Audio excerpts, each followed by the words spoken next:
ہر وہ کھیل جس کے اندر یا تو دنیا کا کوئی فائدہ ہو یا دین کا کوئی فائدہ ہو۔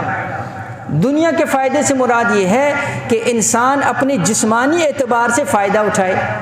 دنیا کے فائدے سے یہ مراد نہیں ہے کہ ایک بندہ تاش کے پتوں کے اوپر جوا لگا کر قمار جوا جو ہے وہ کر لے اور کہے جی مجھے دنیا کا فائدہ حاصل ہو رہا ہے۔ دنیا کے فائدے سے مراد جو ہے وہ یہ ہے کہ اس کو جسمانی اعتبار سے کوئی فائدہ پہنچ رہا ہے یا اخروی اعتبار سے، جیسے اللہ کے نبی علیہ الصلوۃ والسلام نے خود گھوڑ سواری کو پسند کیا، تیر اندازی کو پسند کیا، تیراکی کو پسند کیا، کشتی جو ہے جو عید کے موقع پر وہ حبشی آپس میں لڑ رہے، اللہ کے نبی علیہ السلام نے خود بھی ان کو دیکھا، اما عائشہ صدیقہ رضی اللہ تعالی عنہا کو بھی دکھایا۔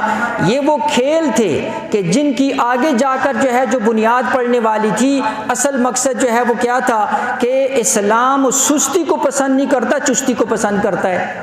اس لیے ہر وہ کھیل جو انسان کے جسم کی سستی کو دور کر دے، جو انسان کے جسم کے اندر چستی کو پیدا کر دے، ایسے کھیل کی شریعت کے اندر، اسلام کے اندر اجازت ہے۔